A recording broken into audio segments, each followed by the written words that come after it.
Hi friends! Thanks for tuning in. If you like this video, please give it a like, comment below, and take a moment to subscribe to our channel. Parc Jean-Drapeau, in Montreal, Quebec, is made up of two islands in the St. Lawrence River, Île Sainte-Hélène and Île Notre-Dame. These islands are just a short trip from downtown Montreal, but it feels like a whole different world when you're here. The park gets its name from Jean Drapeau, a former mayor of Montreal who had a big vision for the city.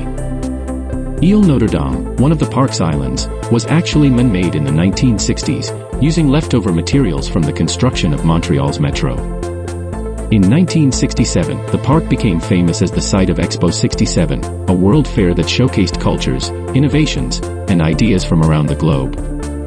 One of the most memorable pieces from Expo 67 is the Biosphere, which still stands today. The Biosphere is one of the park's most iconic landmarks.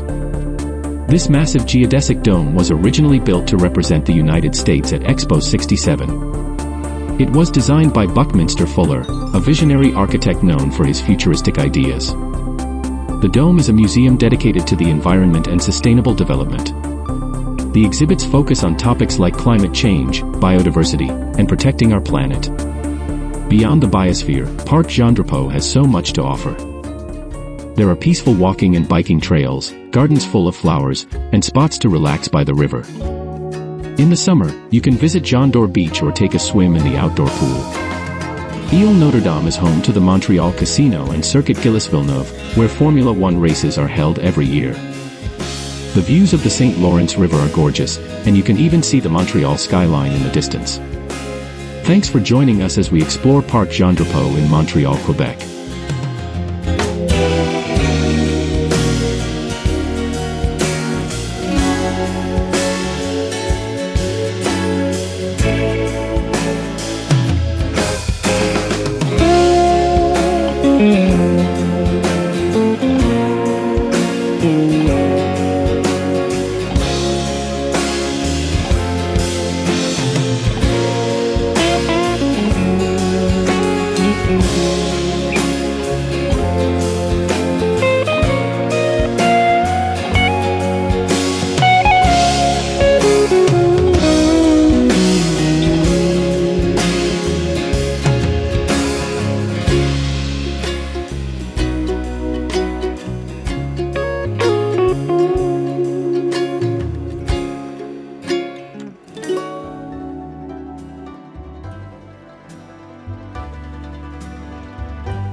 you.